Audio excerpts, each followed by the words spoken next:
Yes. Okay. On behalf of Origin, the History Society of Deshbandhu College, I welcome you all. I'm thankful to. Am I audible, sir? Yeah, you're audible. Okay. I'm thankful to Principal Sir, Dr. Rajiv Agrawal, our teacher in charge, and all the faculty members and the students who facilitated this event. ये हमारा दूसरा lecture है.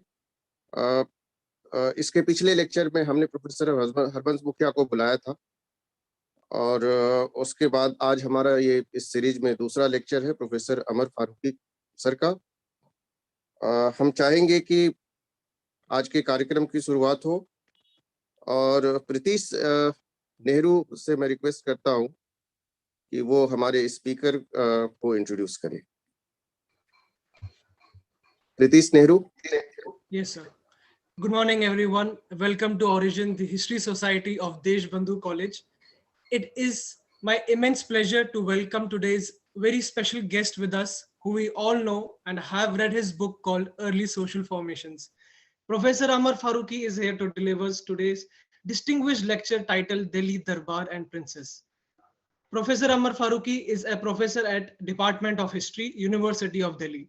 He taught history for many years at Hansraj College, Delhi, and has been a fellow at Nehru Memorial Museum and Library at New Delhi.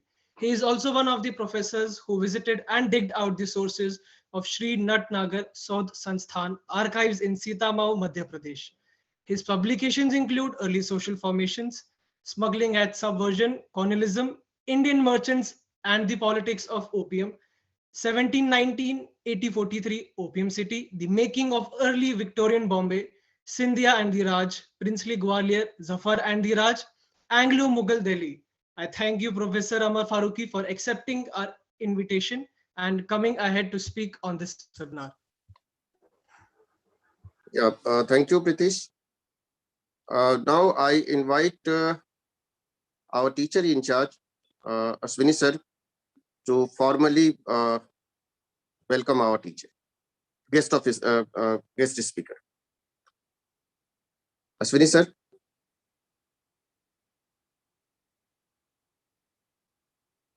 Muted hai. Ashwini sir. Abhishek ji, Ashwini Am sir. I audible? Yes, sir. Now you are audible. Okay. Professor Amar Farooqi, friends, colleagues, and my dear students. It gives me immense pleasure to welcome Professor Farooqi to this webinar series and introduce him to all of you today. As it happens with all eminent scholars, Professor Farooqi is in no need of an introduction. As a friend, colleague, and professor of history, he has been amidst us for decades together now. In his long journey as an academician and researcher, Professor Farooqi's engagements have been interspersed over different and diverse domains of historical inquiry. And no surprise it is that he is one of the most widely published scholars among us. Not only have issues related to social and political history vied for his attention, but that of the urban as well as cultural too have been the beneficiary of his considered and reflective thinking. Primarily a historian of modern times, he is in intellectual pursuits has endeavored to study the multifarious aspects of the late medieval period with special reference to the developments in the Mughal court situated around the notions of his society, culture, and political authority, as well as the organic antiquities of early modernity in the Indian subcontinent. Also in these intellective excursions, do we get a fascinating glimpse of the relationship, albeit much fraught between the last of the Mughal emperors and the British East India Company. Discipline of history has been much enriched with his brilliant monograph on early social formations, profound and informative forays into the life, society and politics of princely states, workings of the subversion of authority through trade and smuggling of opium in the early colonial period, along with that of the investigations into the making of early urban history of Bombay during the Victorian age. In this context, it is must for us to remember the lasting and much engaging intellectual romance that he has had with the Great Revolt of 1857, as a result of which we as students of history have been fortunate enough to be provided with an indispensable trove of processed knowledge regarding this extremely pertinent milestone of Indian history. No talk about Professor Farooqi can never be complete without the mention of his timeless contribution towards the art of teaching history. In an academic career touching about almost 5 decades, he has trained generations of students and future scholars, initially at Hansraj College and later at Postgraduate Department of History, University of Delhi, at the undergraduate, postgraduate, as well as doctoral research levels. Also in his academic commitments, we will find that rare combination of scholarship and activism, which has otherwise been described as the quintessential necessity of the making of an organic intellectual, into whose life and work both theory and praxis find conjoined manifestation. Professor Farooqi is one of the finest representations of that idea. Friends, now without consuming much of your valuable time any further, I welcome Professor Farooqi again and request him to speak to us and thereby inform and educate this gathering about this wonderful and fascinating world of Delhi Darbar and the princes therein. Thank you, Professor Farooqi. Over to Professor Farooqi. Thank you. Ashwini ji, thank you for that very generous introduction. I'm not sure all of it is that I deserve that kind of introduction, but this is what happens when you have friends with whom you have had a long association. When they introduce you, this is the kind of generous praise you get. Thank you, Ashwini ji. Friends, मैं Deshbandhu college के इतिहास विभाग का आभारी हूं कि आज आपसे बातचीत करने का मुझे ये अवसर मिला है. अनफॉर्चुनेटली इस वक्त जो स्थिति है उसमें हम आमने सामने बातचीत नहीं कर सकते, लेकिन मैं आशा करता हूं कि हालात बेहतर होंगे तो आमने सामने आपके बीच बातचीत करने का अवसर मिलेगा और चाय पीने का भी अवसर मिलेगा. आज का जो विषय है, हम दिल्ली के औपनिवेशिक काल के इतिहास पर या उसके कुछ पहलुओं पर चर्चा करेंगे. ये पहलू संबंधित हैं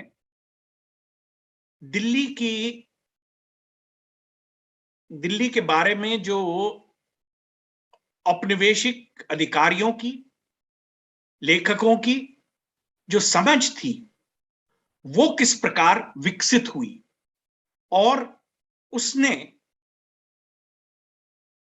कुछ निर्णयों पर किस प्रकार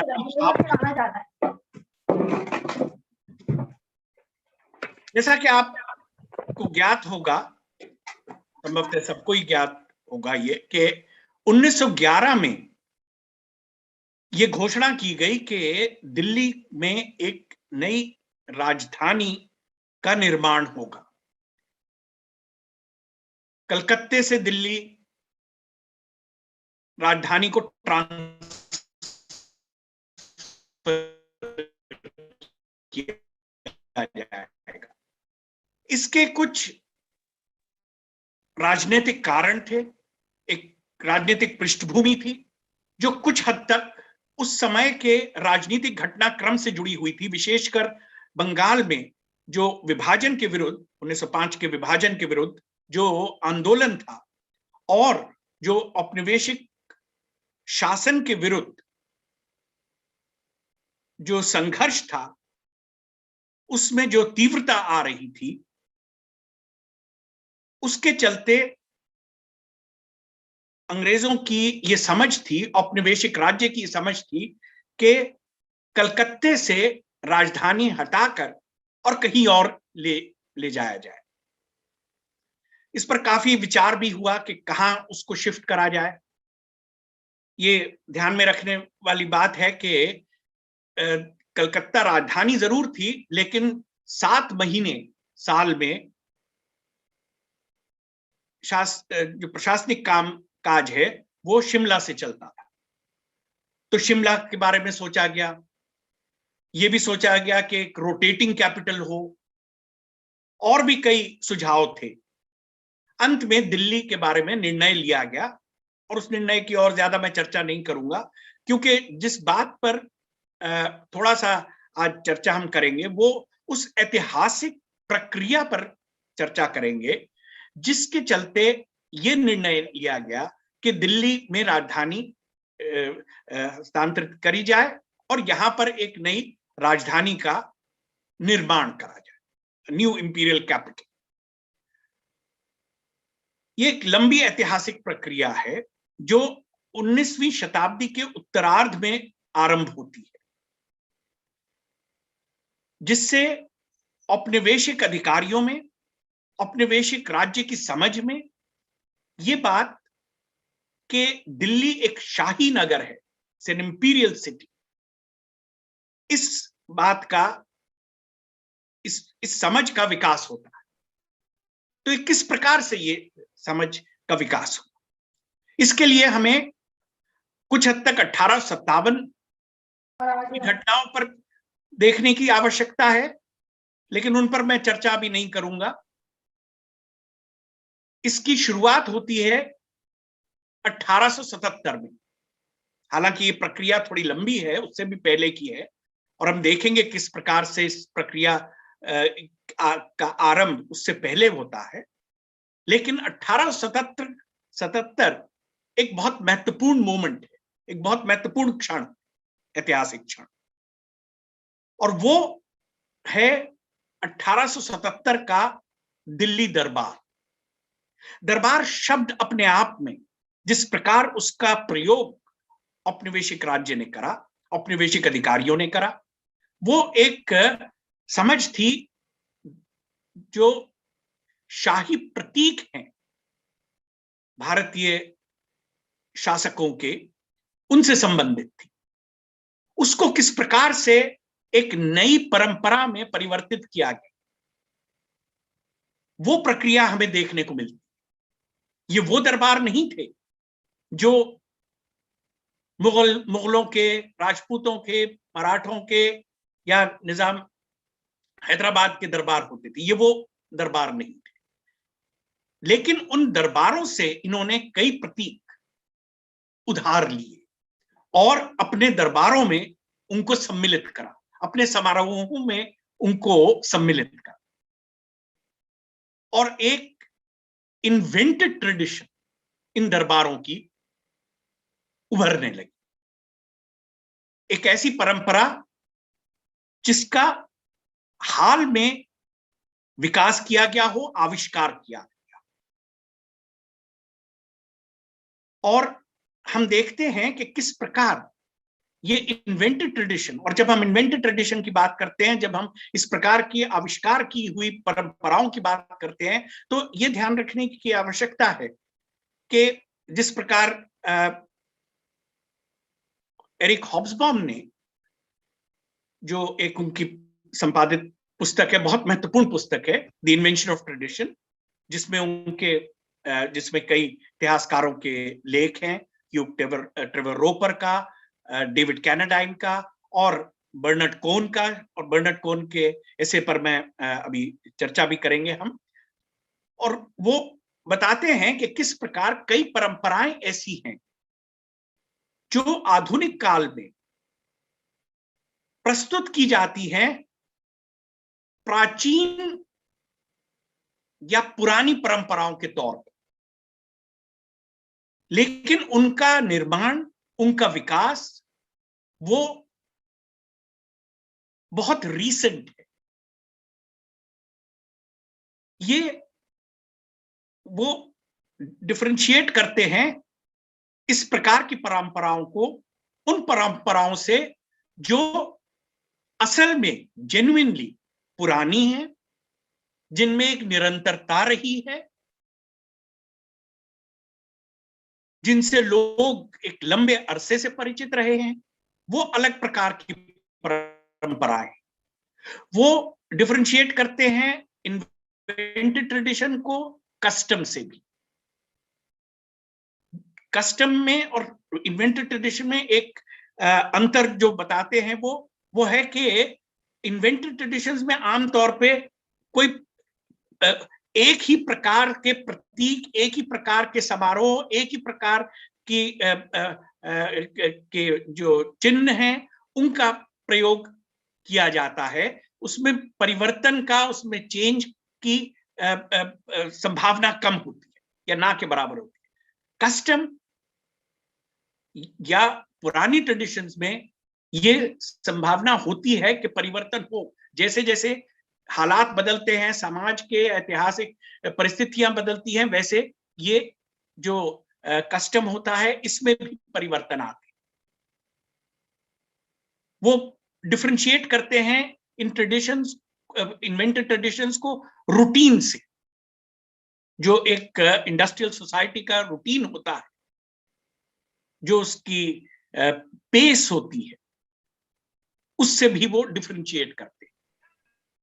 तो ये इन्वेंटेड ट्रेडिशन, उदाहरण के तौर पे उसमें एक ऐसे है उस किताब में ह्यूग ट्रेवर रोपर का, वो स्कॉटलैंड के बारे में। स्कॉटलैंड में एक विशेष प्रकार का ड्रेस होता है जिसे किल्ट बोलते हैं, KILT। उसको वो कुछ थोड़ा सा वो फ्रॉक नुमा होता है जो मर्द पहनते हैं। उसको एक राष्ट्रीय पोशाक के तौर पर 19वीं शताब्दी के अंत तक आते आते 20वीं शताब्दी के शुरू में मानने उसको प्रस्तुत किया जाने लगा, और ये कहा जाने लगा कि ये स्कॉटलैंड के लोगों का पुराना ड्रेस है, ट्रेडिशनल ड्रेस है। लेकिन ह्यूग ट्रेवर रोपर उसकी हिस्ट्री जब उसको ट्रेस करते हैं, बताते हैं कि ये तो दरअसल 19वीं शताब्दी के अंत में जाकर कहीं इस ड्रेस का विकास हुआ, इस पोशाक का विकास हुआ। तो ये सोच लेना कि ये कोई स्कॉटलैंड के लोगों का ये कोई राष्ट्रीय प्रतीक है, ये जो पुराने समय से चला आ रहा है, ये गलत है। It's an invented tradition. David Cannadine का उसमें एक ऐसे है, बड़ा लंबा ऐसे है, जिसमें वो डिस्कस करते हैं, और उसके भारत से भी कुछ, भारत में जो अंग्रेजी साम्राज्य था उससे भी कुछ संबंध है कि किस प्रकार ब्रिटिश मोनार्की, जो वहां के जो शासक थे, उनके समारोहों में किस प्रकार से इन्वेंटेड ट्रेडिशंस 19वीं शताब्दी में विकसित होनी शुरू। और जिस काल पर हम चर्चा कर रहे हैं उसका विशेष उससे संबंध है, क्योंकि वो बताते हैं कि 1877 और 1914 के बीच जो ये नई इन्वेंटेड ट्रेडिशंस थी, ब्रिटिश मोनार्की का जो सेरेमोनियल था, जो समारोह थे, जो प्रतीक थे, जो मेडल, सिंबल्स और म्यूजिक था, वो सब 1877 और 1914 के बीच के जो समारोह थे उसमें वो उसका एक तरह से क्लाइमैक्स था। और ये शासनकाल है तीन शासकों का, और उनका क्योंकि हमारे दिल्ली के बारे में बातचीत से भी संबंध है, मैं अब यहाँ पर उस पर चर्चा कर लूं, क्योंकि हम 1876 1877 से ही शुरुआत करेंगे। तो विक्टोरिया, जिनका शासनकाल है बहुत लंबा शासनकाल है। अब तो क्वीन एलिजाबेथ का उनसे भी लंबा हो गया है। 1837 से लेकर और 1901 तक विक्टोरिया। उसके पश्चात एडवर्ड द सेवन, बहुत छोटा ब्रीफ शासनकाल है, 1901 से और 1910 का। और 1910 से 1936 जॉर्ज द फिफ्थ। तो ये जो समारोह की बात वो कर रहे हैं ब्रिटिश मोनार्की से संबंधित, उनका जो क्लाइमैक्स है एक प्रकार से, वो इस पीरियड में 1877 से लेके 1914 तक का वो बताते हैं। अब इसमें हमारे दिल्ली के संदर्भ में क्या महत्वपूर्ण है, तो उसके लिए हम जरा सा 1876 जाए। 1876 में एक एक्ट पारित हुआ ब्रिटिश पार्लियामेंट द्वारा, रॉयल टाइटल्स एक्ट। और इस एक्ट के द्वारा विक्टोरिया को एक नई उपाधि दी गई, वो थी एम्प्रेस ऑफ इंडिया।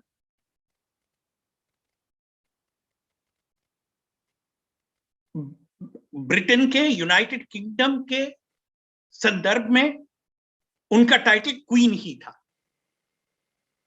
लेकिन इंडिया के, इंडियन एम्पायर के संदर्भ में उनका नया ये टाइटल था empress of India. Official title is in Latin India imperatrix. I will come to that in a moment. लेकिन ये टाइटल विशेषकर इंडियन एम्पायर के संदर्भ में था। It was not valid for documents signed by Victoria in the context of England. हालांकि वो पसंद करती थी कि वो उन डॉक्यूमेंट्स पे भी ये साइन कर दें, लेकिन that was technically not proper. तो ये नया टाइटल दिया गया, और ये नया टाइटल, इसके ऊपर बड़ी लंबी बहस हुई, बहुत स्ट्रांग ऑपोजिशन था। ये बिल जो लाया गया था, ये टोरी पार्टी के द्वारा लाया गया था, जो बहुत एडवोकेट हैं, जो बहुत समर्थक थे एक एग्रेसिव इंपीरियलिज्म के। उस समय इंग्लैंड में दो महत्वपूर्ण पॉलिटिकल फॉर्मेशंस थी, टोरीज और लिबरल पार्टी। टोरीज का बाद में चलकर जो दे रीइन्वेंटेड देमसेल्व्स एज कंजर्वेटिव्स, जो पार्टी आज भी सत्ता में है इंग्लैंड में। और 1876 में जो मिनिस्ट्री पावर में थी, उसके प्राइम मिनिस्टर थे बेंजामिन डिज़राइली। सो ये विचार जो था, ये बेंजामिन डिज़राइली का था कि ये प्रस्ताव डिज़राइली का था कि इसको ये एक नया टाइटल देना चाहिए। हालांकि जो ऐतिहासिक शोध हुआ है इस पर, उससे ये स्पष्ट है कि क्वीन विक्टोरिया खुद इसके लिए, ये actually the initiative came from Victoria herself, and she herself was pressing for this new title of empress of India. Will not go into that aspect, वो उसका महत्व हमसे नहीं है। लेकिन यहाँ ये भी जान लेना आवश्यक है कि इस पर जो लंबी बहस चली पार्लियामेंट में, बहुत विरोध करा लिबरल्स ने, विशेषकर बहुत विरोध करा इस बिल का। कहते थे कि भाई, जब इंग्लैंड में इतने समय से लंबी एक ट्रेडिशन है क्वीन या किंग कहने की, ये नई ये ट्रेडिशन की क्या आवश्यकता है? यहाँ पूरी तरह से उनकी कोई पावर्स में तो कोई परिवर्तन आ नहीं रहा है, तो ये नए टाइटल क्या आवश्यकता? तो बहुत उसका विरोध था। तो मैं उसमें नहीं जाऊंगा, लेकिन ये भी मानना, ये ध्यान में रखने की आवश्यकता है कि ये कोई आसानी के साथ लोगों को मान्य नहीं था। लेकिन भारत में इसको बहुत जोर शोर से इसकी घोषणा की गई। इसके लिए ये टाइटल जो था, उसके लिए जो मेन ऑडियंस था वो तो इंडियंस थे, और इंडियंस में भी कौन? Princely rulers, they were the main audience, princely rule। तो ये जब टाइटल दिया गया, तो ये तय किया गया कि दिल्ली में तो एक बड़ा समारोह हो जहां पे इसकी घोषणा की जाए, और उसमें किनको आमंत्रित किया जाए? प्रिंसेस को। तो this was a function this was an event which was designed essentially to announce this title to princes, princely rulers. और कहां किया जाए, इस पे भी चर्चा हुई। तो अंत में यह तय हुआ कि दिल्ली में होना चाहिए। अब दिल्ली में क्यों होना चाहिए? 1877 की जब हम बात कर रहे हैं या 1876 की जब हम बात कर रहे हैं, तो दिल्ली का ना तो कोई ऐतिहासिक महत्व उस समय के हिसाब से नहीं था, ना उसका कोई राजनीतिक महत्व था। ऐतिहासिक इसलिए नहीं क्योंकि 1857 के पश्चात जिस तरह की तबाही मची थी, जिस तरह से दिल्ली का स्टेटस और दर्जा, एडमिनिस्ट्रेटिव दर्जा भी रिड्यूस करा गया था, उसको पंजाब प्रोविंस से जोड़कर, और उसका कोई सैनिक महत्व नहीं था, उसकी अभी अर्थव्यवस्था का कोई विशेष 1857 के बाद विकास नहीं हो पाया था। बहुत कई इलाके ऐसे थे जो अभी भी, जहां पे जो डिस्ट्रक्शन हुआ था 1857 के बाद, उसके चलते उनका कोई विकास नहीं हो पाया था। They had not been rebuild. So Delhi was a backwater, to just a small provincial town, in fact semi urban rather than an urban centre. Delhi का तो आप जानते हैं कि बहुत बड़ा रूरल बेल्ट है। तो it was just a small semi urban settlement. 1857 का जिस ब्रूटैलिटी के साथ अंग्रेजों ने सप्रेशन करा, उसके चलते Delhi was reduced to just a very small provincial town. It had been in fact depopulated in 1857-58 as a conscious policy. तो उसको दोबारा से आबाद होने में भी बहुत समय लगा। ना यहां पर वो फैसिलिटीज थी एक बड़े समारोह के लिए जो कि कलकत्ता जैसे शहर में उपलब्ध थी, या उस समय का जो सबसे विकसित शहर था बंबई। तो कलकत्ते में ना करके, जो राजधानी थी, बंबई में ना करके, जो कि उस वक्त का बड़ा इंडस्ट्रियल टाउन था और जहां पे एक इंफ्रास्ट्रक्चर भी अवेलेबल था, दिल्ली जैसे शहर में जिसका इतनी डिस्ट्रक्शन हो चुका था, वहां पर यह तय किया गया कि इसको करा जाए। तो इसके पीछे किस प्रकार की समझ थी? इसके पीछे दो प्रकार की समझ महत्वपूर्ण है 1877 के जब हम बात कर रहे हैं। एक तो ये कि 1857 ने अपने आप में दिल्ली का महत्व, जो नैरेटिव्स थे 1857 के बारे में, उसमें बहुत चर्चा दिल्ली के बारे में थी। तो उन नैरेटिव्स में दिल्ली का बहुत महत्व था। दिल्ली, लखनऊ, कानपुर, ये वो जगहें थी जहां के बारे में बहुत जो इतिहास लेखन हुआ 1857 के बारे में, उसमें दिल्ली पर बहुत, और घटनाओं पर बहुत सारा ये इतिहास लेखन केंद्रित था। दिल्ली पर, कानपुर पर, लखनऊ पर, लेकिन दिल्ली पर बहुत उसमें जो इतिहास लेखन है, और विशेषकर औपनिवेशिक इतिहास लेखन में दिल्ली पर बहुत चर्चा थी। So Delhi was associated in British colonial memory with the events of the revolt, और वो जो एक कई महीने तक ब्रिटिश फौज दिल्ली के रिज पर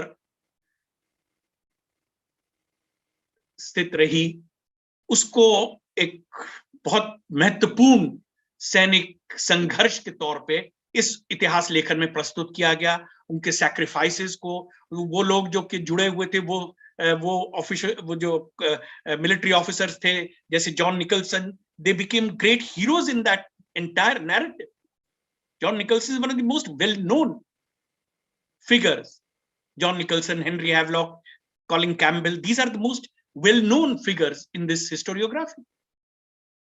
तो दिल्ली के बारे में उस जो ब्रिटिश मेमोरी थी अबाउट 1857 या जो समझ थी 1857 के बारे में, उसका एक बहुत महत्व था। तो एक रीसेंट डेवलपमेंट्स के संदर्भ में दिल्ली का महत्व अंग्रेजों की समझ में था।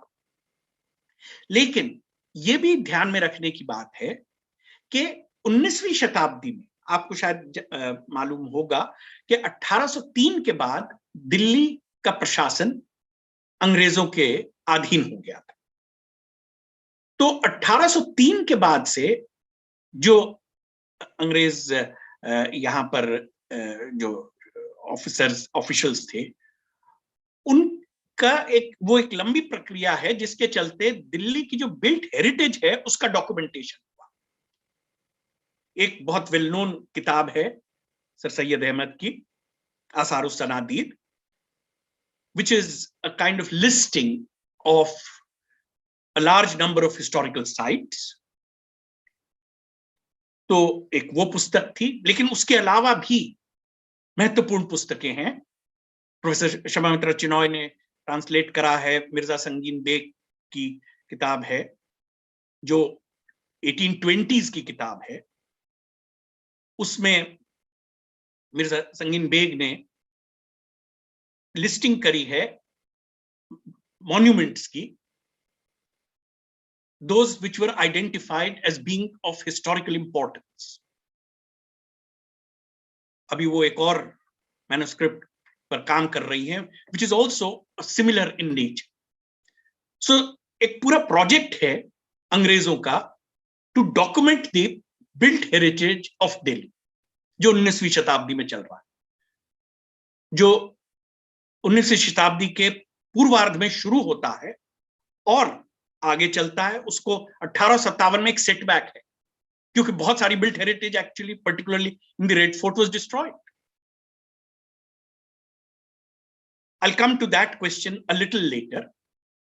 तो ये समझ के दिल्ली एक महत्वपूर्ण इस प्रकार का शहर है जिसका एक लंबा इतिहास रहा है और यहां पर इस प्रकार के स्ट्रक्चर्स हैं जो रॉयल सेरेमोनियल के लिए उचित है। डेविड कैनाडाइन ने जो ऐसे इन्वेंशन ऑफ ट्रेडिशन में लिखा है, उसमें जब वो इन समारोहों की बात करते हैं तो कुछ जो क्राइटेरिया बताते हैं कि जिन पर ध्यान देने की आवश्यकता होती है, उनमें एक क्राइटेरिया वो बताते हैं कि जिस शहर में इस प्रकार का समारोह हो रहा है वहां पर इस प्रकार के स्ट्रक्चर्स होने चाहिए जो इन समारोहों की शोभा को बढ़ा सके, रॉयल सेरेमोनियल की शोभा को बढ़ा सके। तो अगर उस क्राइटेरियन को देखा जाए तो दिल्ली एक उचित सेटिंग थी, हिस्टोरिकल सेटिंग थी, क्योंकि यहां पर इतने प्रतीक थे। Those structures which had actually been properly documented, their histories were being recorded. There was a lot of work of that kind. तो और ये काफी वाइडली सर्कुलेट भी होता था। बल्कि यहां मैं एक और चीज भी जोड़ दूं कि 1876 1877 तक आते आते एक और प्रक्रिया भी थी, वो थी जो ट्रैवल गाइड्स होते थे, जैसे आजकल लोनली प्लैनेट वगैरह होता है। अब तो खैर लोग अपना नेट पे ही सब जानकारी ले लेते हैं, लेकिन उस समय जो ट्रैवल गाइड्स थे, इस प्रकार की पुस्तकें जो टूरिस्ट के लिए छपती थी, उसमें कुछ जैसे वेल नोन बहुत थे, जॉन मरेज गाइड। तो उसमें जो अलग अलग शहरों के बारे में इंपॉर्टेंट जगहें क्या, these are the places you should visit, they are worth visiting because they have important historical sites. तो दिल्ली जैसा शहर या लखनऊ कानपुर के बारे में भी जो मरेज गाइड में जो जिस तरह का डिस्क्रिप्शन है, तो कौन सी साइट्स दिल्ली में आइडेंटिफाइड हैं?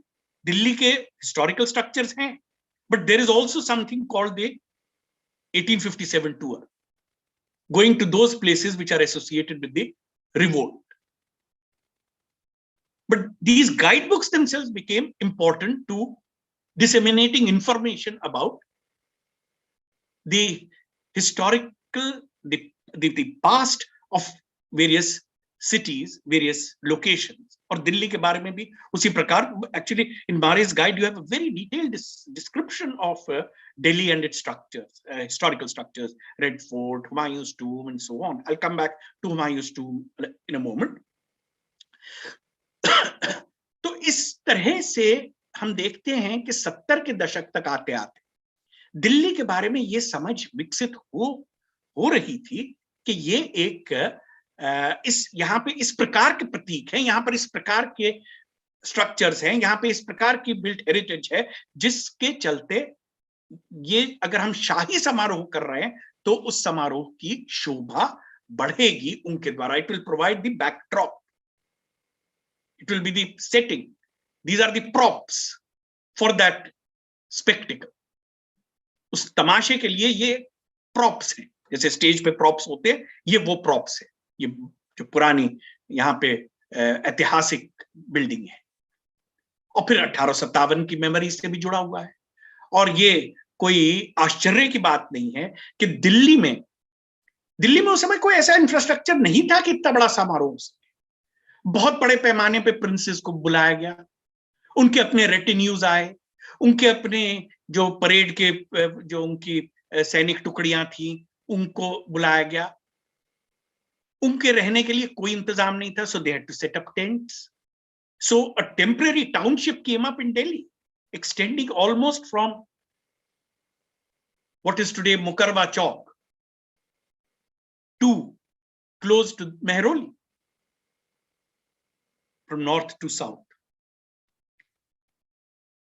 बड़े एरियाज अलॉट किए गए प्रिंसेस को, जहां पे वो अपने कैंप लगाएं, जहां पे उनके घोड़े और हाथी और उनकी सैनिक टुकड़ियां, उन सबको रहने की जगह मिले. लेकिन जो मेन सेंटर था, जहां पर गवर्नर जनरल इस समय थे लॉर्ड लिटन, जहां पर लॉर्ड लिटन का कैंप था, वो, और ये आश्चर्य की बात नहीं है, उसके लिए कौन सी जगह सिलेक्ट की गई? उसके लिए वो जगह सिलेक्ट की गई जो जुड़ी हुई थी 1857 की स्मृति से, अर्थात जो रिज से के क्षेत्र के पास. So at the foot of the ridge, जहां दिल्ली यूनिवर्सिटी का कैंपस है. मुझे पता नहीं अब आज कल ऑनलाइन क्लासेस के दौर में आप में से कितनों ने दिल्ली यूनिवर्सिटी का कैंपस देखा है, लेकिन यदि आपको कुछ थोड़ी सी आप परिचित हैं उस क्षेत्र से, तो जहां पर कैंपस है, एक्चुअली दैट वाज रफली the site where the viceroy's camp was located.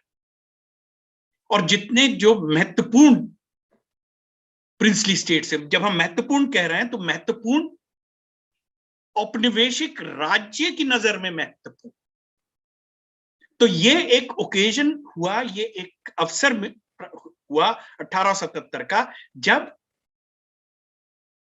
Princely state से संबंधित बहुत सारे प्रतीकों को इन्वेंट किया गया.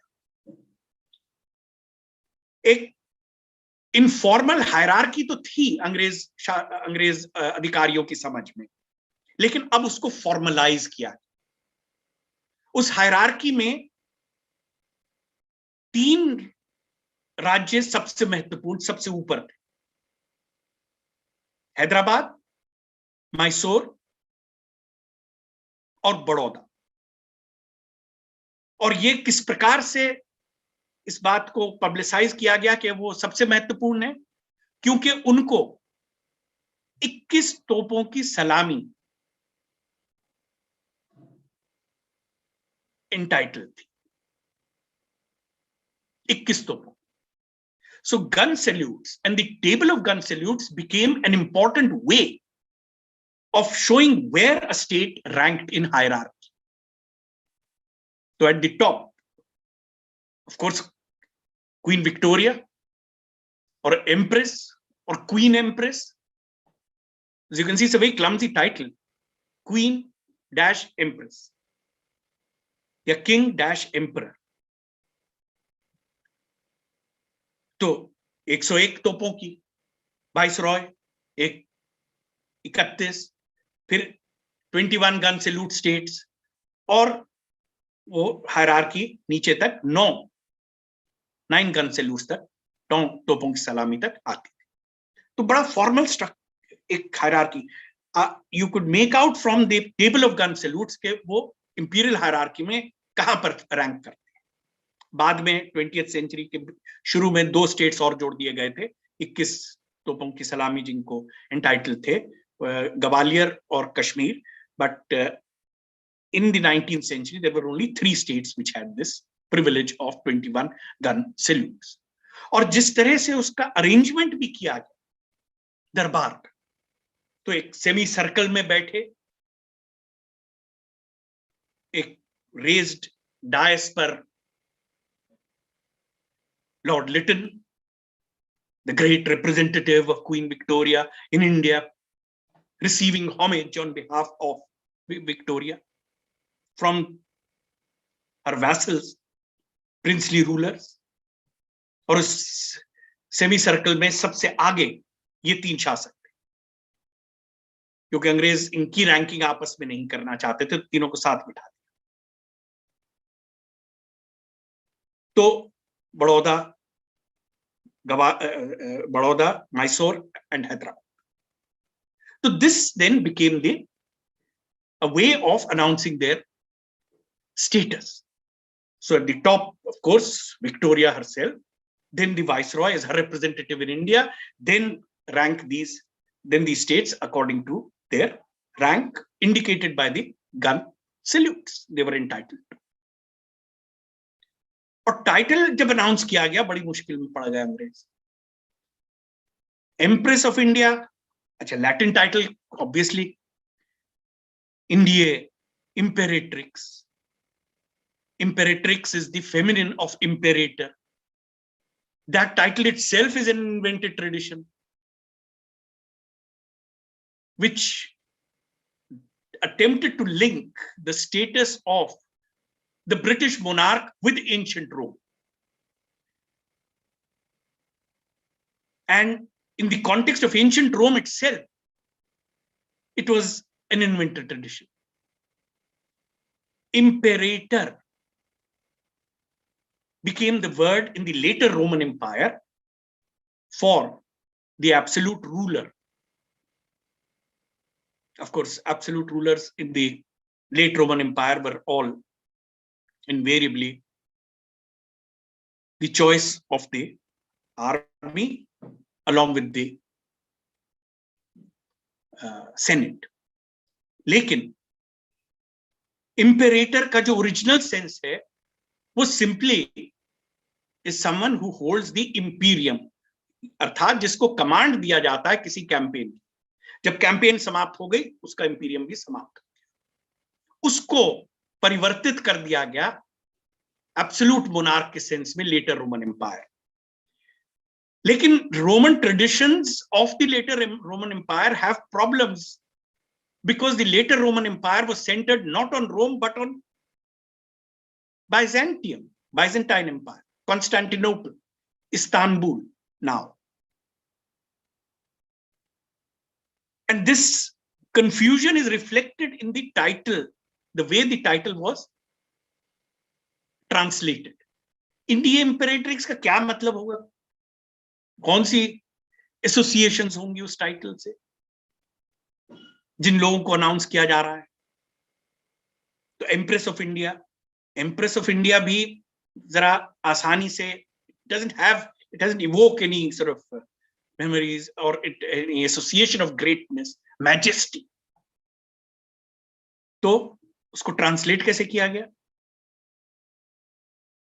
Kaiser-i Hind. Kaiser-i Hind literally means Caesar of India। So for Indians, it was translated as Kaisare Hind, and that is how it came to be popularized, क्योंकि medals पे और इंसिग्निया पे उस टाइटल को यूज किया। Kaisare, which also meant very little, because it had actually no associations. जिस greatness की बात कर रहे थे, क्योंकि Kaisare Hind is actually derived from Kaisare Rome, the Roman Caesar. And as I said, there is a historical confusion there also, because Rome, the Kaisare Rome was the term that was used by in West Asia by the Arabs, by the Iranians, for the ruler of Constantinople, Byzantium. Rome was actually a reference to, immediately in the early medieval period, to Constantinople, not to original Rome.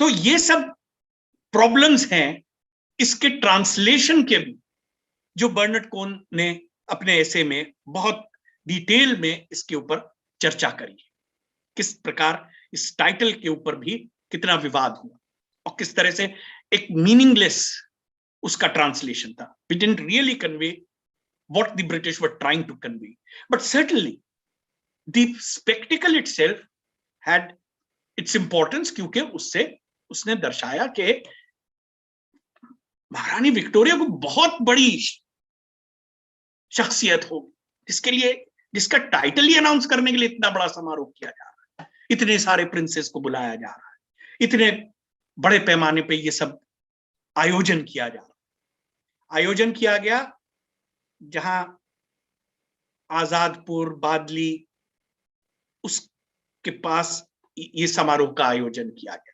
ये जो semi circle में बड़ा सा stage veg बनाकर जो बनाया गया, ये बादली के पास, बादली का भी एसोसिएशन है. जब ब्रिटिश फौज करनाल होती हुई दिल्ली की तरफ आ रही थी 1857 में, तो उनका पहला मिलिट्री एनकाउंटर बादली की सराय पर, जिसमें उनको जो सिपाही थे, जो रिबेल्स थे, उनको सेटबैक हुआ और अंग्रेजों ने फिर उनके लिए संभव हो पाया कि रिज के ऊपर अपने आप को स्थापित कर सके. तो बादली की एक एसोसिएशन थी, but also because it was a large open space. We still do not have studies on the kind of displacement that this implied of local people. Badli, Burari, Azadpur, Alipur, what it implied in terms of their displacement, dislocating the lives of the people residing in these areas. तो इस समारोह ने एक model प्रस्तुत कर दिया. एक model था कि अगर बड़े पैमाने पर शाही समारोह होना है, anything connected with British royalty and the British monarch, then Delhi is the appropriate city. और अगला बड़ा समारोह 1903 में हुआ. यह अवसर था विक्टोरिया के देहांत के पश्चात नए शासक का, एडवर्ड VII. तो 1901 में उनका देहांत हुआ, तो उसके बाद 1903 में यह समारोह का किया गया. लॉर्ड कर्जन उस समय गवर्नर जनरल थे. उन्होंने बहुत ध्यान से स्टडी करा लिटन के दरबार को, एक एक डिटेल, एंड ही रेप्लिकेटेड लिटन्स दरबार, but on an even bigger scale. On an even bigger scale. And this scale, in fact, perhaps the grandest darbar was Curzon's दरबार. हालांकि उसके बाद 1911 के जो दरबार था वो भी बहुत बड़ा समारोह था, और उसमें personally George V was present. But in terms of scale, क्योंकि Curzon was trying to make a statement also about his own place in history. So he was interested in projecting, of course, the monarch, but himself also. और unlike Lytton, Curzon did have a sense of India's past. By this time, certain other developments had taken place. Archaeological survey की स्थापना, उसके द्वारा उन buildings और structures को identify करा गया. ये प्रक्रिया चल रही थी लेट 19th century में, identifying some of these structures. Particular places like Humayun's tomb became very important. Humayun's tomb as the precursor, not because of its own intrinsic merit, but as the precursor of the Taj. Taj had already been identified as an important structure. In fact, Curzon himself initiated a project for cleaning up the area around the Taj and landscaping और वो 1903 के अवसर पर, दरबार के अवसर पर लाल किले पर भी कर, लाल किले में इतना बड़े पैमाने पर डिस्ट्रक्शन हुआ था. Of course, Red Fort could not be restored, but whatever was available, उसको ठीक से प्रिजर्व करने की कोशिश की गई.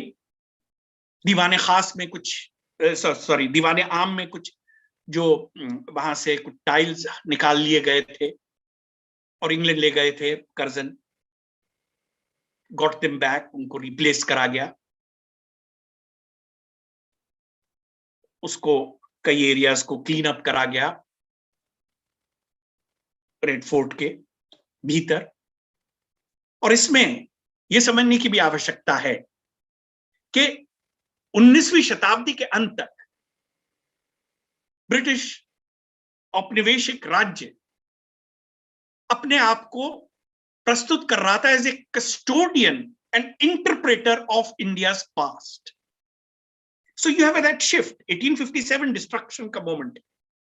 लेकिन by the time you come to the late 19th century, the British are projecting themselves as custodians and interpreters. हम तुम्हें बताएंगे तुम्हारा इतिहास क्या है, क्या महत्वपूर्ण है, कौन सा स्ट्रक्चर कंजर्व करने लायक है, उसका इतिहास क्या है, उसका महत्व क्या है, हम बताएंगे. तो उस प्रोजेक्ट के चलते भी दिल्ली की कई इमारतें आइडेंटिफाई की गई. उनको कंजर्व करने का, हेरिटेज को लिस्ट करने का, प्रोटेक्ट करने का, लैंडस्केपिंग करने का, यह भी प्रक्रिया चल रही थी, जो 1903 के दरबार के संदर्भ में जिस भी उसका बहुत महत्व हुआ. तो Delhi became even more of a royal setting. ये जो मैं प्रॉप्स की बात कर रहा था, जैसे थिएटर में जब ड्रामा करते हैं प्रॉप्स होते हैं, यहाँ पेड़ रख दिया, यहाँ पे बेंच रख दिया, तो ये वो प्रॉप्स थे. But props which had acquired a new meaning by the time you come to the late 19th century, particularly because of this longer project of conserving, of listing, of protecting heritage, interpreting heritage. तो 1903 का जो दरबार है वो बहुत महत्वपूर्ण दरबार है, इसलिए भी क्योंकि जो दिल्ली को एक रॉयल सिटी, एक imperial city, in fact not just imperial city, the imperial city of the Indian empire के तौर पे देखा जाने लगा.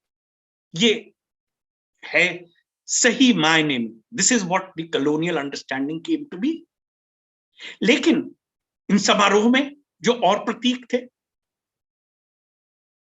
उनके बारे में भी जरा सी बात कर ले. एक जो बहुत महत्वपूर्ण, जब हम लिटन का जो मॉडल था उसको जब विकसित करा कर्जन ने, अच्छा सेटिंग वही थी, जगह वही थी, स्थान लगभग वही था. हालांकि the arrangement of camps was a little different, the arrangement of the seating arrangement was also slightly different. मैं इसमें डिटेल में नहीं जाऊंगा, लेकिन it was a slightly different arrangement, जो ग्रुपिंग्स थी रूलर्स. लेकिन वो तीन रूलर, उनका महत्व वही था. हैदराबाद, मैसूर एंड बड़ौदा, वो उनका महत्व वही था. उनको उसी तरह का सम्मान दिया गया जिस प्रकार 1877 में दिया गया। तो कई चीजें थी जो लगभग वही थी जो 1877 में थी, लोकेशन भी लगभग वही था। In fact Curzon actually rebuilt what is now where the administrative offices, the main administrative offices of the Delhi University are located. That is the Vice Chancellor's office.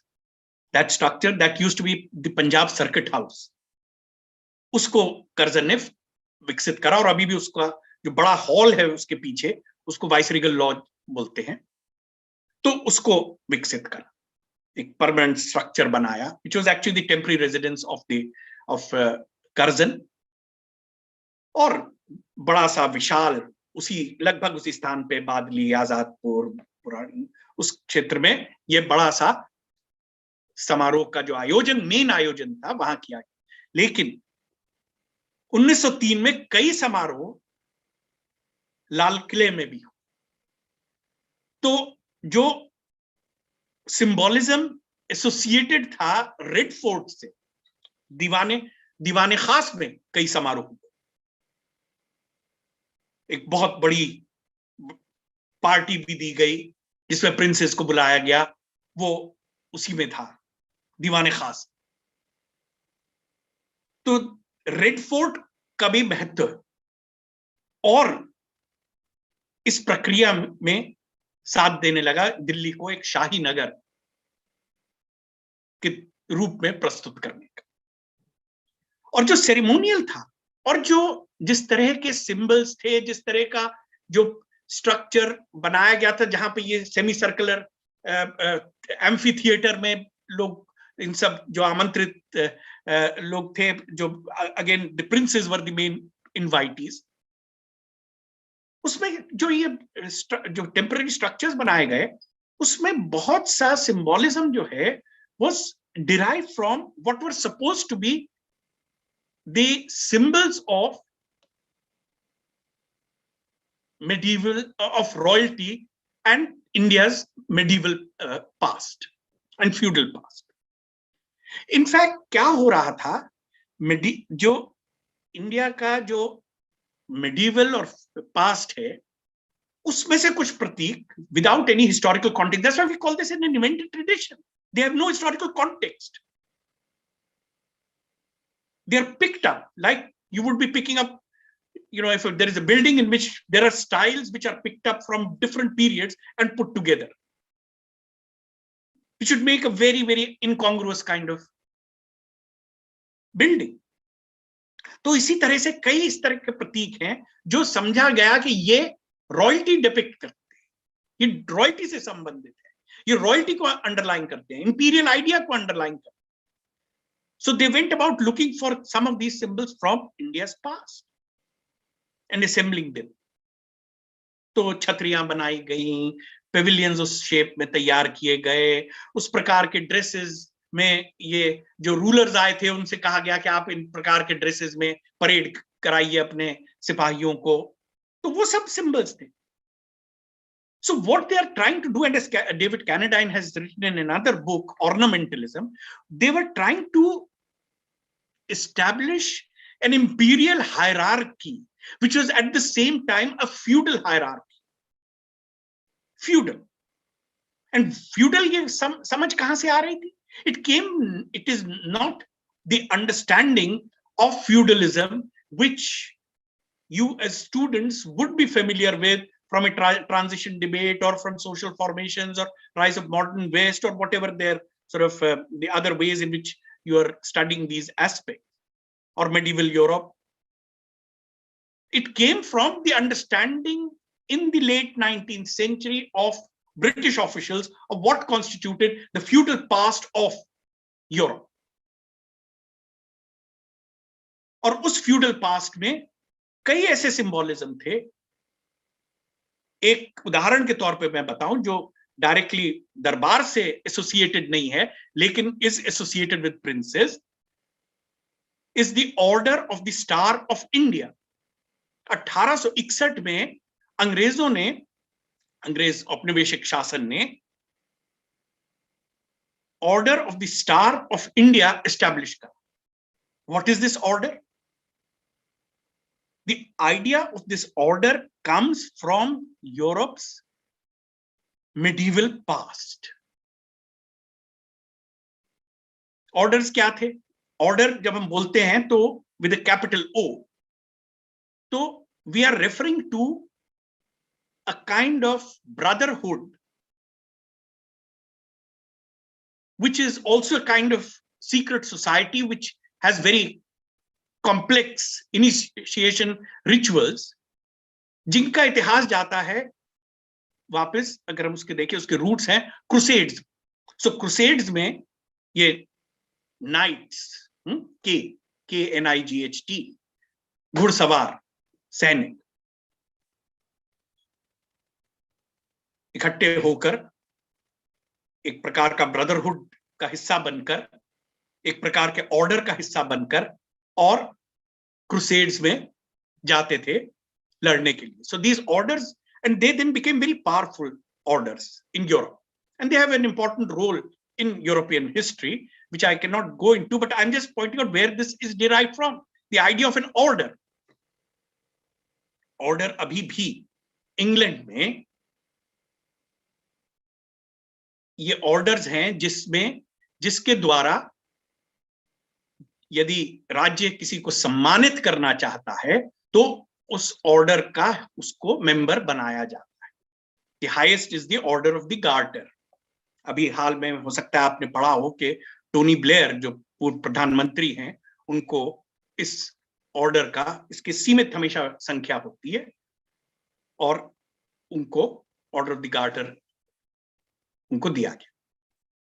Order of bath है, और भी कई orders है, order of Saint George है. So there are several orders of that kind, but many of them have actually late medieval origins, and then they were used to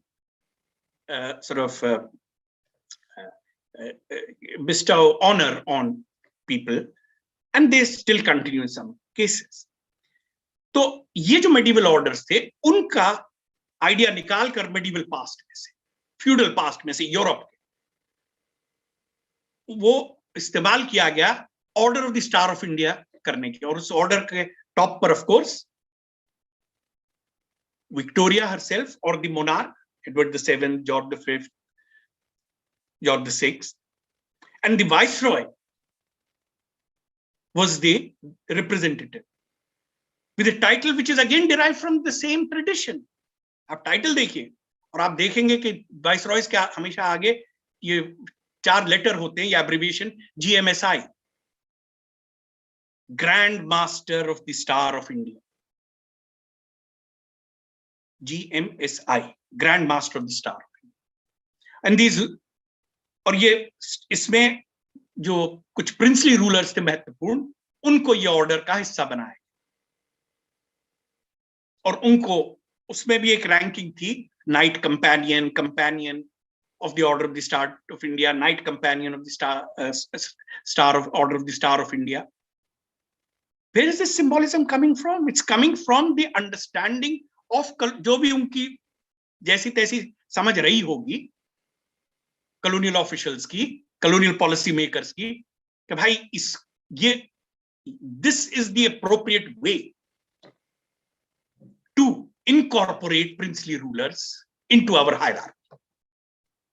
तो आप देखिए कहां एंशिएंट रोम से सिंबॉलिज्म ला रहे हैं, कहां पर बाइजेंटाइन एम्पायर से ला रहे हैं, कहां पर इंडिया के पास से ला रहे हैं. So a lot of this imagery, Mughal past, Rajput past, in fact the darbars became an occasion for also narrating a particular history of India. It's Hindu, Buddhist, Maratha, Rajput past.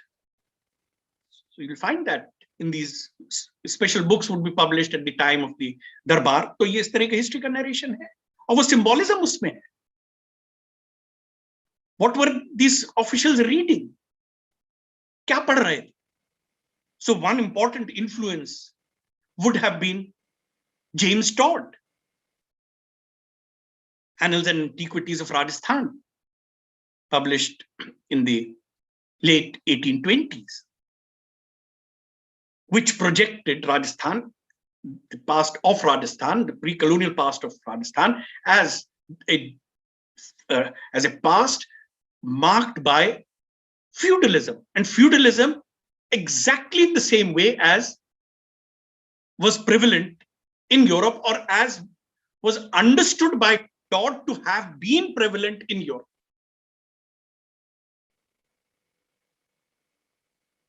Perhaps the greatest influence as far as Todd, apart from whatever other things he might have read, would have been the important novelist and literary figure, Walter Scott.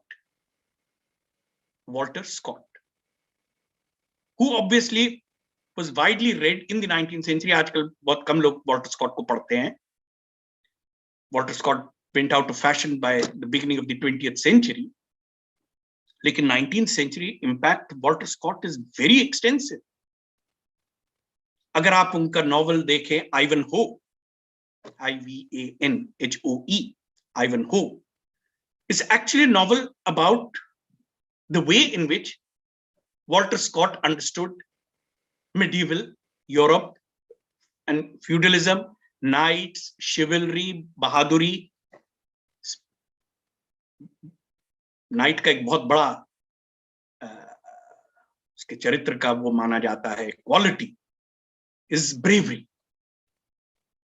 वो लड़ाई से कभी पीछे नहीं हटता है. And individual honour, chivalry, these are important things, and that's all that is depicted in such fascinating detail in Ivanhoe. But not just Ivanhoe. Actually, we know that Walter Scott was someone who paid great deal of attention to studying feudalism as it prevailed in Scotland and the diversities with other parts of the continent, because this was in the late 18th century, the period of great scholars. 18th century is a period of great intellectual work in the context of Scotland. And part of this intellectual tradition, as part of this being part of this intellectual tradition, Scott and many of his contemporaries took a great deal of interest. In fact, we know that he actually studied very closely whatever literature was available on feudalism, particularly in the context of Scotland.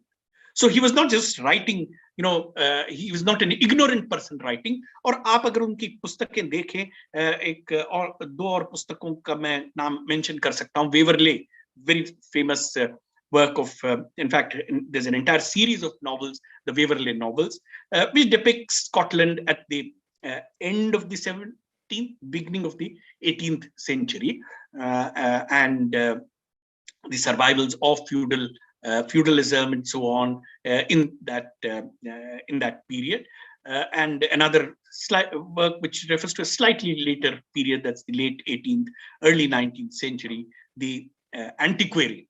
And you can see the enormous historical knowledge of Walter Scott, in particular this work, the Antiquary.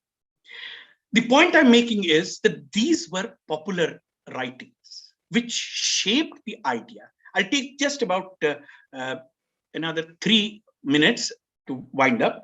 These shaped the idea of what the European feudal past might have. Is this kind of popular reading, which was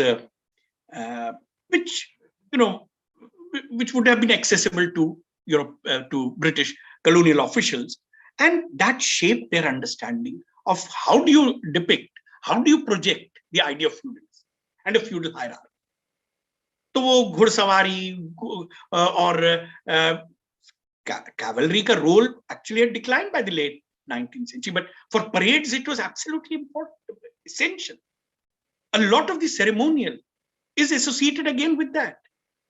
1877 के दरबार के time पे लिटन ने एक व्यक्ति को बुलाया जो स्पेशलिस्ट था उन एम्बलेम्स को डिजाइन करने में जो कोड्स ऑफ आर्म्स कहलाते हैं विभिन्न शासकों के. These coats of arms were not an insignia which are part of the symbolism associated with royalty in India, but they were associated with. तो एक्चुअली उसका ओरिजिन है शील्ड्स से, जो ढाल होती है.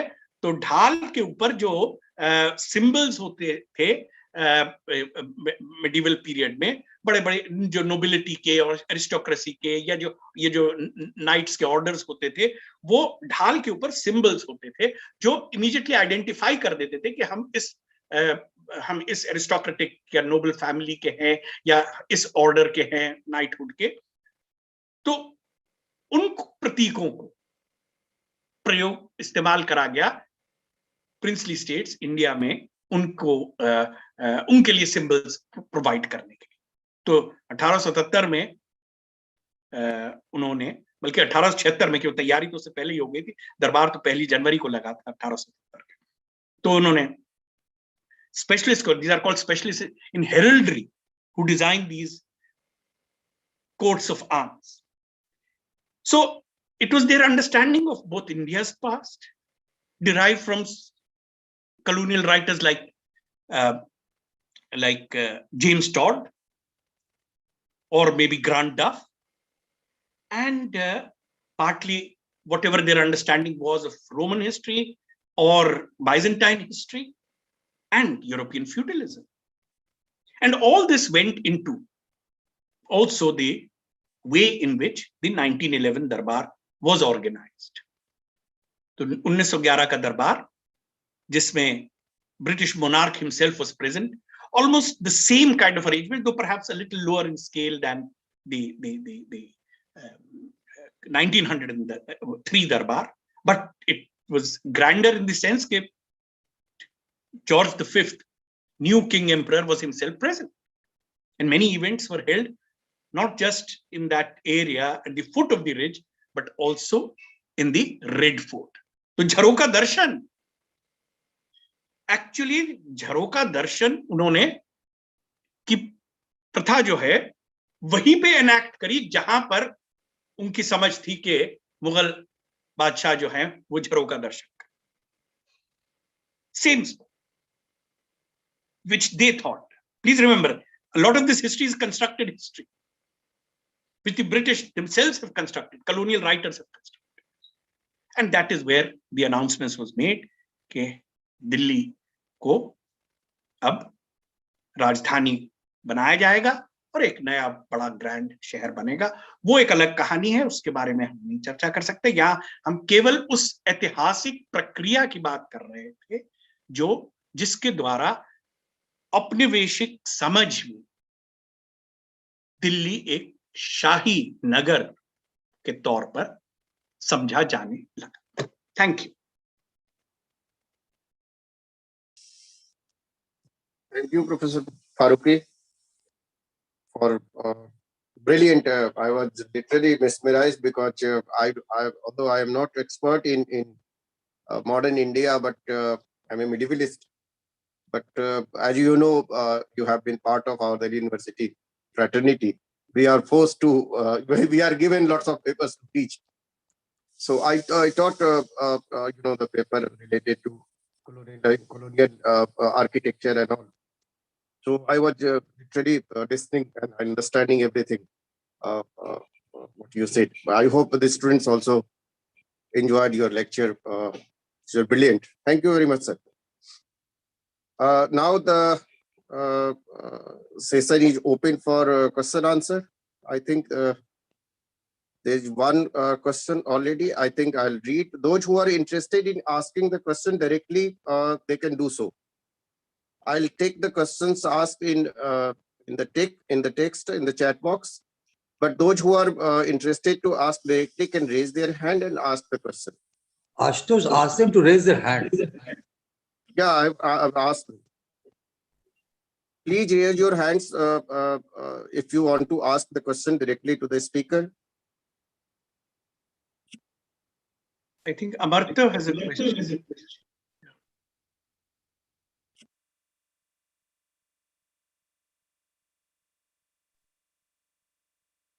Good, sir. Hello. Good afternoon, sir. Yeah. You want to ask something? Yes, sir. Okay. Sir, Go ahead. sir, I am in the first year right now, and sir, I want to know that how was your experience in writing your book?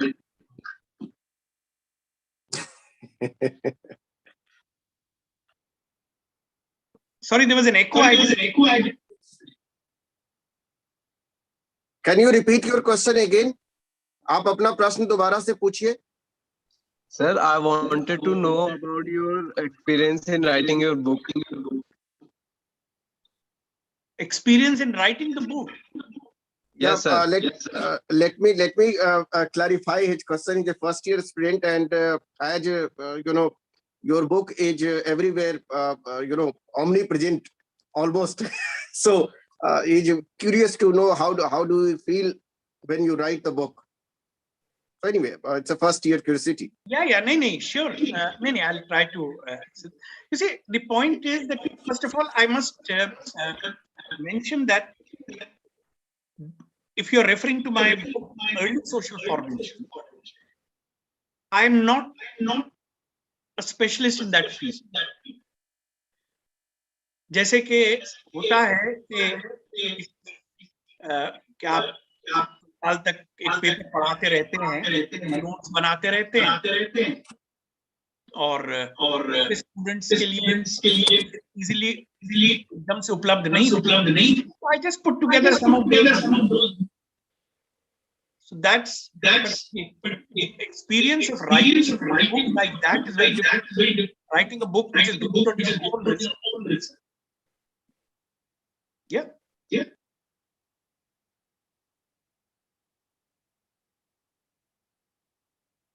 Yes, I think. Is there anyone else?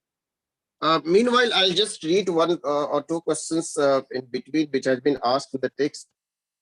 So one question is from NK, because that is the name which appears in this chat box. NK. Did British also used the symbolic traditions from Middle East? Actually, you see, the main symbolism that they picked up from the Middle was the title which they sort of modified in Kaisar Hind title कहाँ से आया? पहली बात Caesar of India. ये Caesar का idea कहाँ से आया? तो Caesar का idea of course ultimately derived from Julius Caesar. But by the time you come late Roman Empire, it was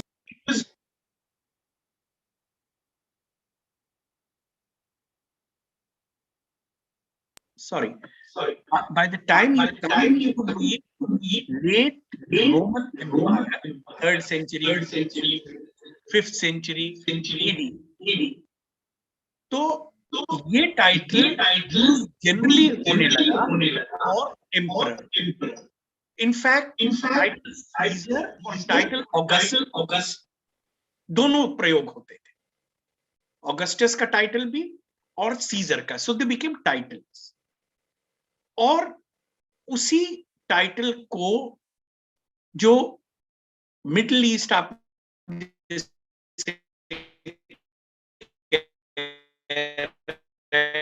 West Asia, so the Ottoman Empire में या Arabs या the Sassanids, Caesare Rome, Caesar of Rome, but for whom they were using it for the ruler of the Eastern Roman Empire. Please remember that by this time, the Roman Empire, I'm talking of the 3rd century, 4th century AD, Italy proper and the western parts of the empire had come under the Goths, the Ostrogoths in Italy, the Visigoths in Spain, and the Vandals in the province of Africa, not the continent, the province, which roughly corresponds to modern Tunisia. तो जो वहां के rulers थे, they were not regarded as Roman rulers. तो Gothic rulers हैं, या gall या France में फ्रैंकिश रूलर्स हैं, इन सबको रोमन रूलर्स नहीं समझा जाता. असली रोम तो इटली में है, लेकिन Constantinople was now the fictitious Rome. Constantinople was the fictitious Rome. So the rulers of the Byzantine Empire, right from Constantine down to Justinian and beyond that, they referred to themselves as Roman rulers. Roman तो हम हैं भाई, वो तो Goths हैं, वो तो Franks हैं, वो तो Vandals हैं. Roman हम हैं. So Constantinople or Byzantium, now Istanbul, became the fictitious Rome. और West Asia में generally the ruler of Constantinople, that's the Eastern Roman Empire, was referred to as Caesarea Rome, the ruler of Rome. But the fictitious Rome, that's Constantinople. अब जब इसके ऊपर, और Bernard Cohn has gone into this in a little detail actually, when this whole issue was being discussed, how do we translate in the Latin to English? Chalo, that's Empress of India ho gaya. But how do you translate this into a title which is intelligible to the Indian audience? Indian audience कौन सा है? Indian princely rulers. तो बहुत इस पर बहस हुई, और अंत में ये तय किया गया कि सबसे फेमिलियर उनके लिए होगा कैसरे रूम से मिलता जुलता, तो कैसरे हिंद बना दिया. Now, there is a problem for the historian. We are not sure, because we don't have really that kind of studies. How was it actually received? How did the audience for which this title was meant, उन्होंने किस प्रकार इसको receive कर, क्या वो convey हुआ कि नहीं हुआ? उस वक्त तो अगर नहीं भी हुआ तो धीरे धीरे जिस प्रकार उसका प्रयोग शुरू हुआ, कैसरे हिंद मेडल भी था, कैसरे हिंद का इस टाइटल का प्रयोग बहुत रेगुलरली होने लगा. वो जो ट्रेडिशन है वो अपने आप को उसने स्थापित करा, और a lot of the other symbolism together with this title then conveyed the image of a very powerful monarch. आप एक बात ध्यान में रखिए कि इसमें रोल जो है विक्टोरिया की लंबे शासनकाल का, 1870s तक विक्टोरिया का बड़ा यूनिक स्टेटस था. She was not just an ordinary constitutional monarch. She had to be listened to attentively. Her power, of course, had declined. Actual authority had actually declined with the expansion of the electorate in England, in Britain. And the liberals were never keen to Gladstone. Gladstone was the main, in the latter half of the 19th century, the most important liberal political figure who dominated the sort of political stage, became prime minister several times, right till the 1890s. So his sort of political career as prime minister really spans the entire latter half of the 19th century, जिस समय Victoria की authority बहुत थी. लेकिन जब Tories power में होते थे तो वो जरा ध्यान से सुन लेते थे विक्टोरिया की बात. जब ग्लैडस्टोन प्राइम मिनिस्टर बनते थे, या लिबरल्स पावर में होते तो कम सुनते थे, लेकिन उसके बावजूद Victoria had acquired an almost unique status, which was then reflected and reinforced by the Jubilee functions. Victoria ki Golden Jubilee, Victoria ki Diamond Jubilee, they are huge events. So Kaisar-e-Hind then gradually came to be recognized as a very powerful sort of title. It refers to someone very powerful. Yeah.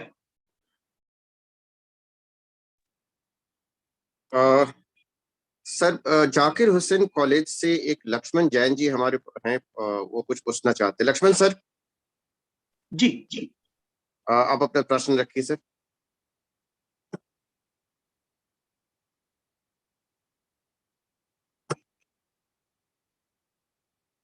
Lakshman sir,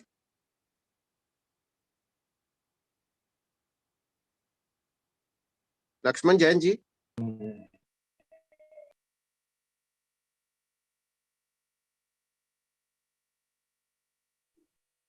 You first unmute him.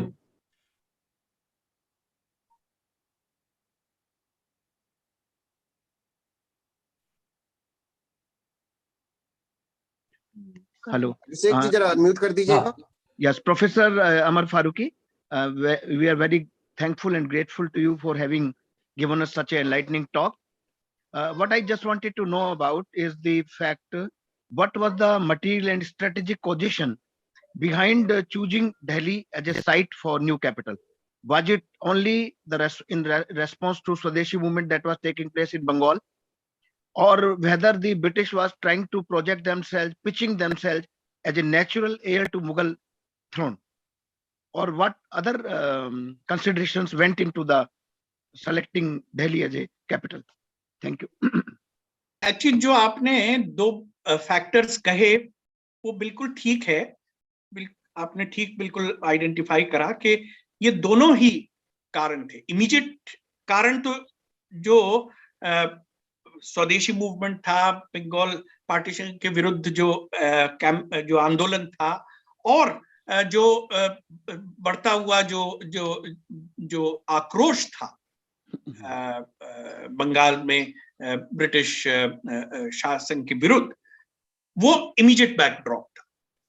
लेकिन वो explain इसको कर सकता है कि कलकत्ते से वो कैपिटल हटाने की बात को, लेकिन या उसको हस्तांतरित करने की के निर्णय को, लेकिन नया कैपिटल क्या होगा वो उसके बारे में हमें उससे वो स्पष्ट नहीं होता।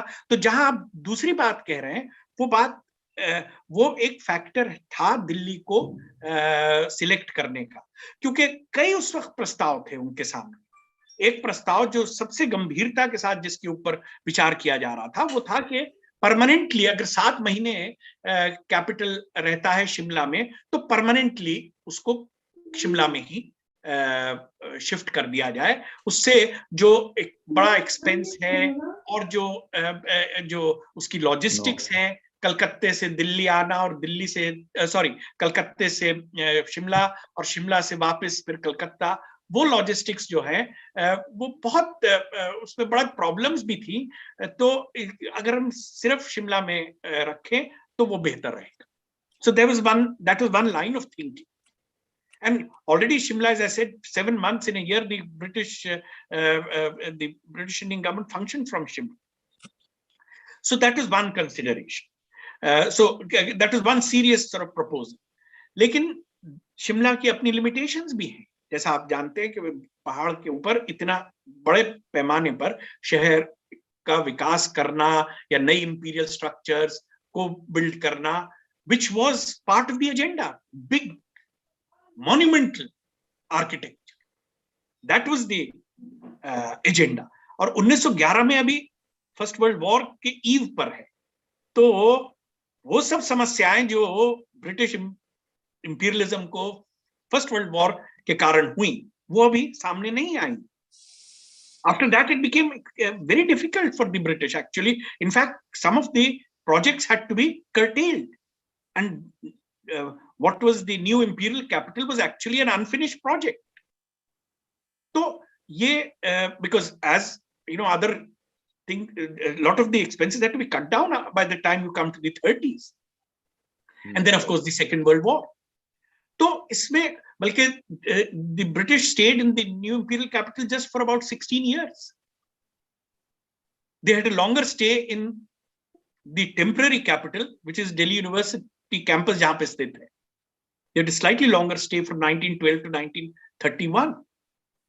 So, ये कई proposal थे. एक proposal था, Bombay was also considered, but then it was felt that Bombay doesn't have enough open space for these big structures that they were planning. Abhi plan hua nahi tha, but that was very much on the agenda. That will be a grand sort of capital with new buildings and so on. So Bombay was not appropriate for that also. Bombay बड़ा congested वो है, उस समय तक भी congested हो गया. And there was also the proposal of a rotating capital. तो कुछ समय Bombay, कुछ समय Madras, कुछ समय Calcutta, कुछ समय Delhi, with a sort of a core sort of staff station permanently in Shimla. But you're right that the British were projecting themselves as heirs of the Mughal legacy, but not just the Mughal. That's what we need to understand. They were appropriating all the symbolism. They were projecting themselves as the heirs of all imperial legacies that they could identify in India. But not just that, along with that, imperial legacies of ancient Rome, or as understood by them to have been of Rome. So, कई जगह से ये symbolism. Pax Britannica, the notion comes from Pax Romana. The great Roman peace under which everyone lived in harmony. Similarly, Pax Britannica. So these are all, there's a lot of appropriation. जब हम invented tradition की बात करते हैं तो यही हम कह रहे हैं, कुछ यहाँ से उठा लिया, कुछ वहां से उठा लिया, उसको एक साथ करके और एक नई परंपरा स्थापित कर दी और कह दिया कि तो बड़ी पुरानी प्रथा चली आ रही. हम जो है, actually we are reviving an old tradition. People had forgotten about it. Very often invented traditions are presented in that way. कि तो बड़ी पुरानी परंपरा है. इस परंपरा को लोग भूल रहे थे, तो हमने उसको revive करा. So it usually presented as a revival also of an older tradition, which it is not. It's an entirely new tradition. The symbolism is new. Its meanings are new. It's put together for very different new purposes, recent purposes. The purpose was to extend feudal paraphernalia and to yes, feudal paraphernalia is absolutely important. बिल्कुल सही कह रहा. Thank you, sir. Thank you so much. Yeah, now I'll take up some questions. Just hold on.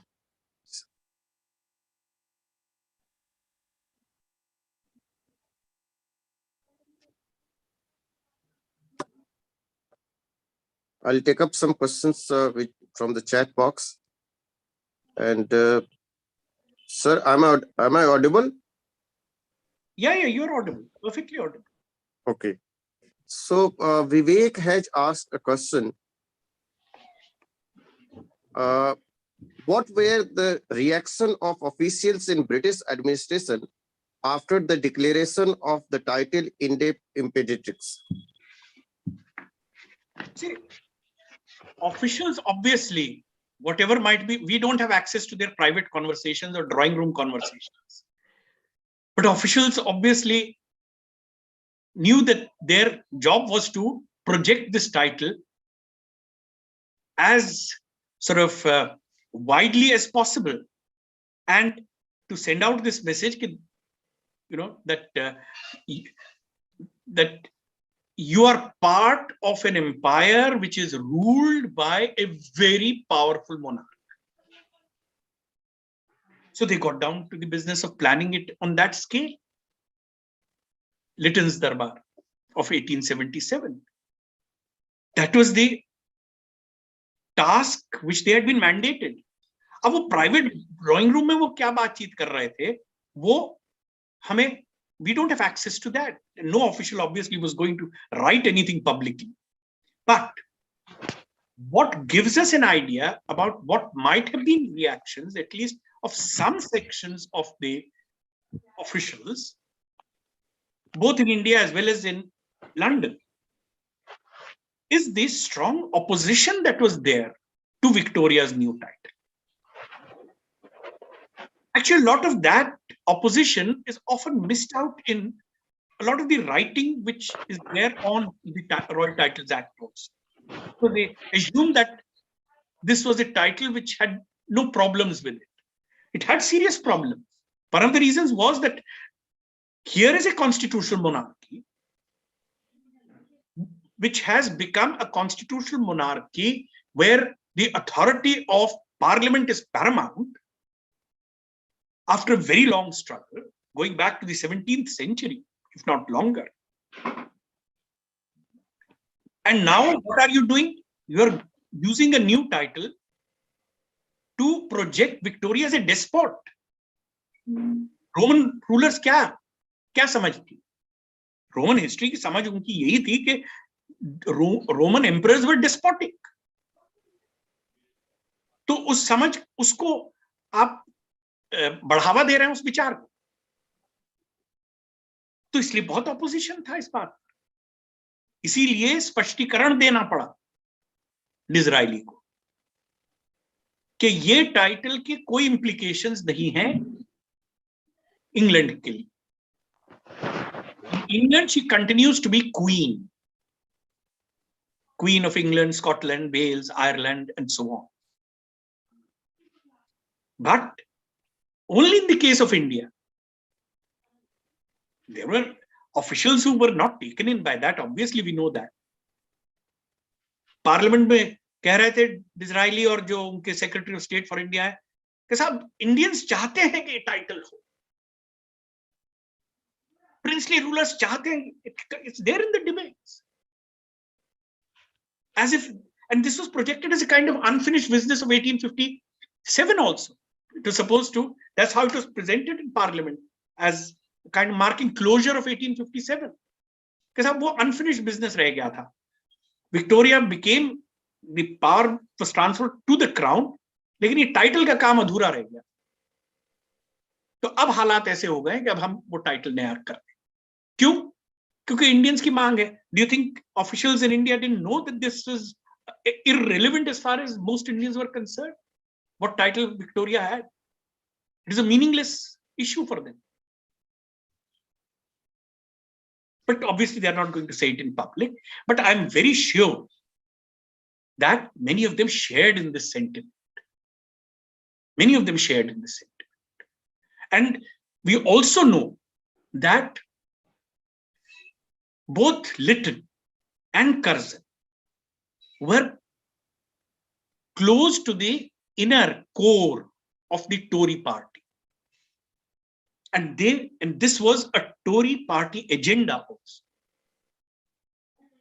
So बहुत सारे officials थे whose political sympathies were with the liberals, not with the Tories. लेकिन I think, this is a valid question, but it requires certainly more research on the correspondence, on the private letters of some of these officials, on what they might have been saying. Sir, Britishers' claim to modernize India was a false? देखिए वो तो बड़ा broad question है. इस पे there are many debates on what is modernize, what is modernity, what kind of modernity. उसके लिए तो अब इस समय I think we'll be short of that time, but maybe some other occasion we can have a chat about this. Yeah. Okay, thank you, sir. Thank you.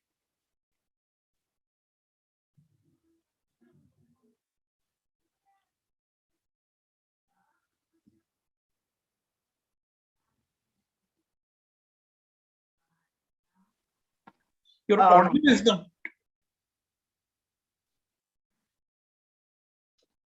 Can I ask a question, please?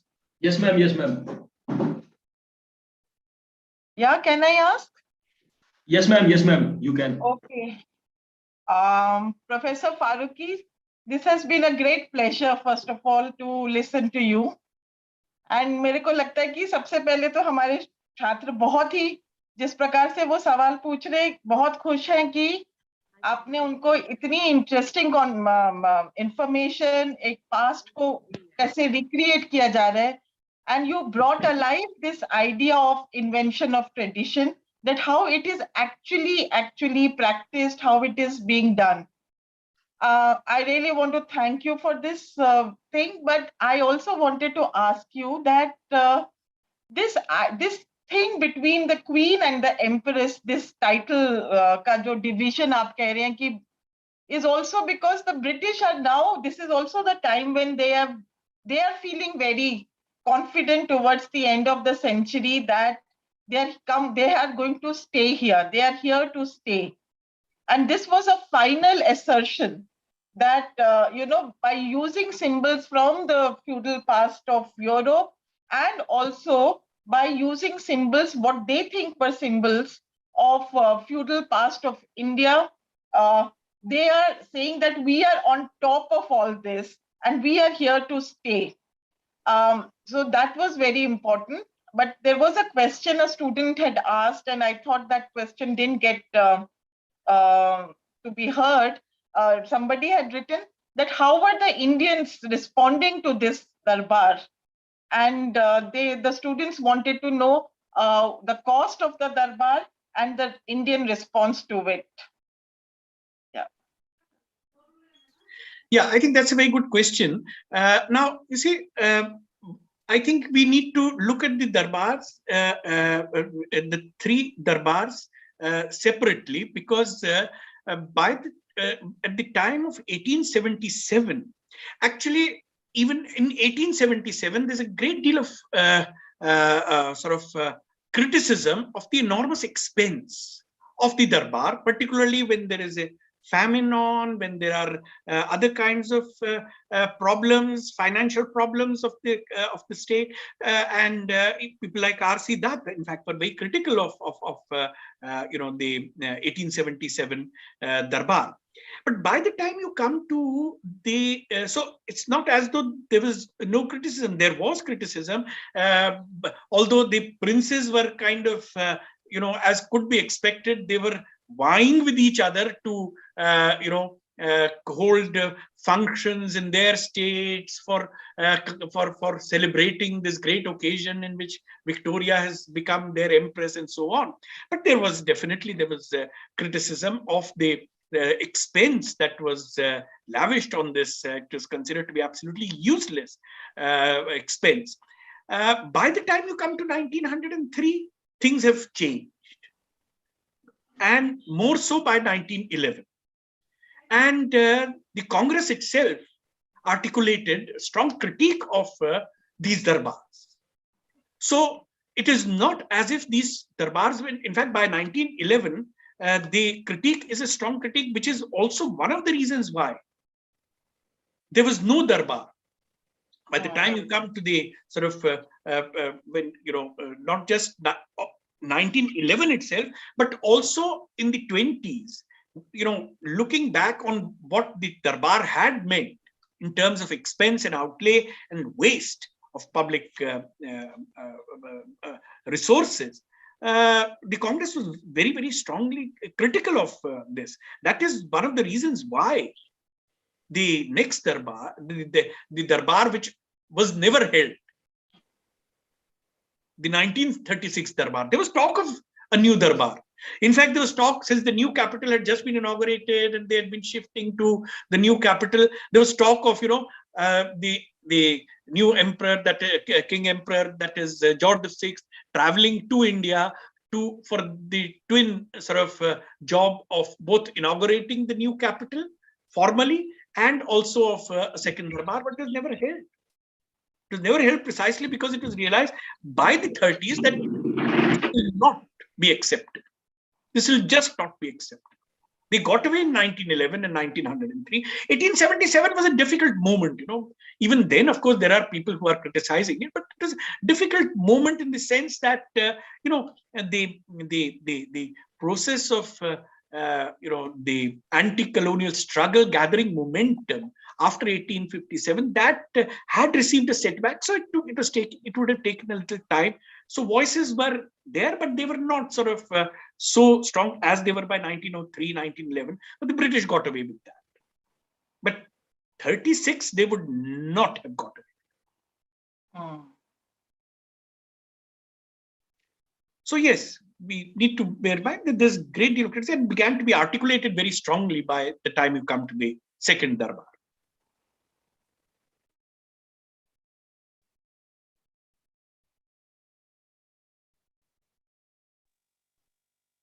Hello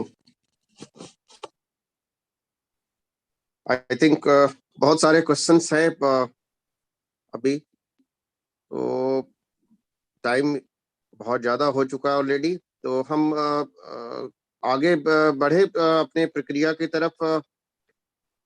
question sir, do you want to take more questions? Well, it's entirely up to you. Maybe एक आध question अगर आप देख के और बता दें तो ठीक है. एक कुछ सिलेक्ट करके बता दीजिए एक आध क्वेश्चन और.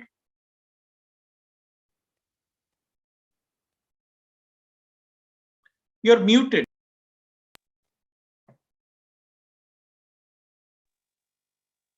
Am I audible now?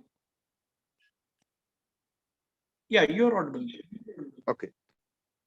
एक तो ये क्वेश्चन है अनुष्का सिंह का कि क्या जो ब्रिटिश एम्परर थे वो मुगल एम्परर को रिप्लेस करने का कोई इरादा था. I think it's a students question, you like to answer this. तो और एक और सवाल है कि जो कॉस्ट ऑफ सेरेमनीज थे उनको बियर कौन करता था? What were the sources of this cost of this? Yeah, I'll answer the cost issue first, because that was there in the previous question also, which was about criticism of the darbars. Offhand, I don't really have the figures, but we do have figures for this.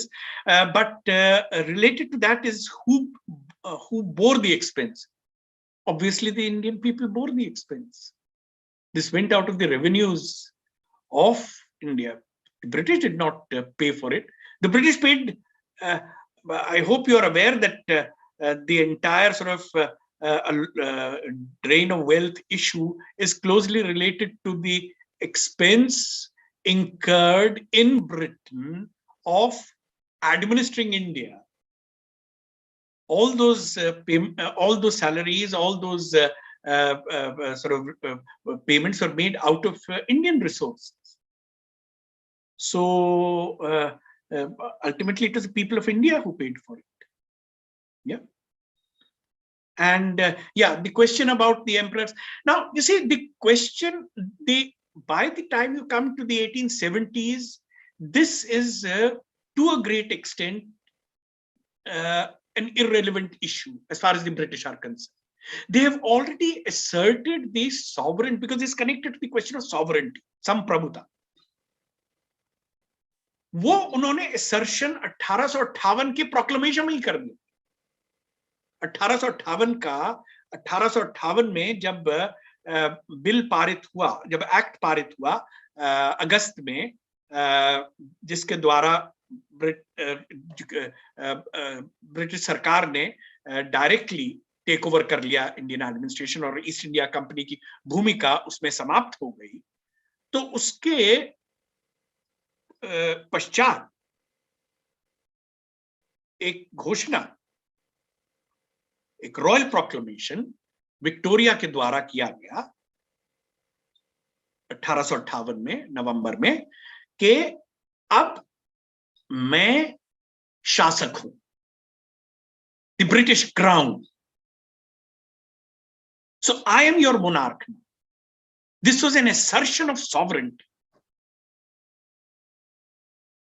So already that statement is there. It was an attempt also to resolve the question of sovereignty, which was complicated in the pre-1858 period. One could go step back in 1858 to refer to the trial, or rather the so-called trial of Bahadur Shah Zafar, which was intended to delegitimize Mughal authority. And that process was taken forward in 1858, proclamation. I am your monarch, you are my subjects. लेकिन एक claim करना, एक assertion करना एक चीज होती है, लेकिन उस असर्शन को मनवाना दूसरी बात होती है. लेजिटिमेसी, वैधता. क्या ये असर्शन ब्रिटिश मोनार्क के सब्जेक्ट्स इसको एक्सेप्ट कर रहे थे? Were they accepting this claim that the British monarch is the crown, the British crown is the legitimate sovereign? Were they accepting it? Now that acceptance itself is an legitimation, वैधता. उस claim को लोग माने. We are the legitimate rulers. We don't rule on the basis of force only, but we have a legitimate claim to rule. That's a longer process. That's a longer historical process. And all that we are looking at are devices whereby that claim is asserted again and again. Ye mano tum, we are legitimate rulers. So 1858 is one moment. 1877 is another moment. 1903 is another moment. 1911 is another moment. But there are many moments in between also, which are connected with legitimacy, legitimation. Okay, हम मानते हैं कि to make people say that we know you're legitimate, and ultimately by the 20s, the anti-colonial struggle, the freedom movement, as it gathered momentum, it marked a process of delegitimizing the colonial state and colonial authority.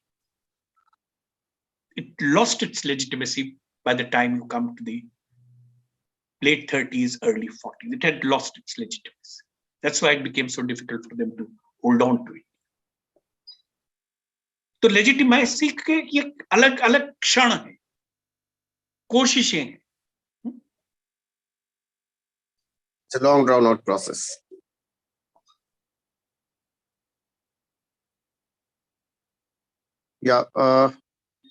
अब हम अपने समापन की ओर चल रहे हैं. वैसे प्रश्न तो बहुत है, हम कोशिश करेंगे कि बहुत सारे प्रश्न जो आए हैं वो आपको भेज दें ताकि आप भी अब हम समापन की तरफ चलते हैं. And now I invite Dr. Saurabh Bajpayee to give us a vote of thanks. Saurabh ji. Saurabh ji.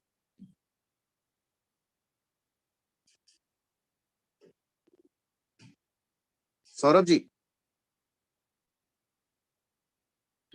Probably he's not here. Yeah, he's here. I am very much Oh, here. no, he's here. No, He's here. I Now was he's not permitted to unmute myself. So thank you so much, Ashutosh sir, and on behalf of the Department of History, Desh Bandhu College, I would like to thank Professor Amar Farooqui for being with us and delivered an enlightening lecture on the topic Delhi Darbar and Princes. And sir, आज के समय में colonial history को समझना, औपनिवेशिक अतीत को समझने की जरूरत बहुत ज्यादा है और मुझे लगता है कि किसी भी समय से बहुत ज्यादा है. तो आपका आज का यह लेक्चर और उसके बाद इस क्वेश्चन आंसर सेशंस में जिस तरह हमारे स्टूडेंट्स ने बहुत ही अच्छे सवाल पूछे, तो हमें शायद अपने औपनिवेशिक अतीत को समझने में बहुत मदद करेगा. और हमारे सभी छात्रों के लिए और हमारे जैसे जो यंग फैकल्टी मेंबर्स हैं, क्योंकि सीनियर फैकल्टी मेंबर्स आपके दोस्त हैं और आप लोगों ने लंबा समय बिताया है, लेकिन हमारे जैसे फैकल्टी मेंबर्स और हमारे स्टूडेंट्स के लिए बहुत खुशी की बात है कि आप जैसे इतिहासकार, जिनकी किताबें हमने इतिहास पढ़ने के दौरान पढ़ी, आज उनको अपने बीच हम बुला सके और आपके इस लेक्चर से समृद्ध हो सके। कोविड पैंडेमिक की वजह से ये ऑनलाइन है और ये ऑनलाइन डिस्टेंस हम सबको महसूस होता रहता है, तो हम आशा करेंगे कि जल्दी से जल्दी हम जब ये ऑफलाइन की परमिशन मिले तो आप हमारे बीच एक बार आपका फिजिकल प्रेजेंस भी हो और हम और ज्यादा एनलाइटन हो सकें। And I would like to thank our principal sir for always encouraging us to make our college academically very enriched. And then the credit entirely goes to our teacher in charge, Ashwini Shankar sir, for initiating such a wonderful lecture series. And today's lecture is in fact, the second lecture in this series, and the next lecture is scheduled on 18th of February. And I would also like to thank our colleague अभिषेक, जिन्होंने पूरा काफी जो है मेहनत करके इसको पूरा lead किया हुआ है। हमारे सभी फैकल्टी मेंबर्स और हमारे डिपार्टमेंट की तरफ से आशुतोष सर का भी बहुत बहुत शुक्रिया। और एक बार मैं सभी फैकल्टी मेंबर्स की तरफ से आपको जरूर शुक्रिया अदा करना चाहूंगा। और आखिर में अपने सभी स्टूडेंट्स की तरफ से मैं आपको विशेष तौर पर एक धन्यवाद इसलिए भी देना चाहूंगा क्योंकि जब वो दिल्ली यूनिवर्सिटी के ऑनर्स कोर्स में आते हैं, हिस्ट्री ऑनर्स कोर्स के लिए, तो उनका जो पहला एनकाउंटर होता है वो होता है उनका सोशल फॉर्मेशन के साथ। और वो सोचते हैं कि क्या मैं तो हिस्ट्री पढ़ने आया था, लेकिन यहाँ तो मैं कुछ और साइंस जैसा पढ़ रहा हूँ। एंड सोशल फॉर्मेशन उनके लिए बहुत कॉम्प्लिकेटेड सब्जेक्ट होता है। Then a saviour comes, that is Amar Farooqui, social formation. So everybody know about Amar Farooqui sir in Delhi university. And for the first comers, newcomers in the Delhi University, you are the first teacher in that way. जैसे होता है कि first citizen of India, वैसे ही first teacher of Delhi University Amar Farooqui sir. पहला semester social formation का course और Amar Farooqui sir. तो thank you so much sir for being here, for accepted our invitation. हम लोग आशा करेंगे कि जल्दी एक बार आपसे और भी मुलाकात हो। बहुत बहुत शुक्रिया सर, बहुत बहुत thank you so much. Thank you. I request teachers to stay back for a photograph session. Professor Farooqi, one second. We'll have a photograph of department with you. सभी टीचर्स से रिक्वेस्ट है कि अपना वो camera on कर ले।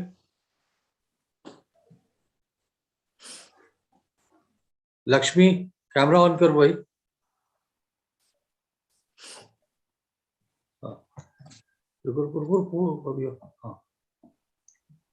Vikas, take the pic. Yeah, done sir. हो गया sir. Thank you so much. Thank you, Amar. Thank you sir. Thank you sir.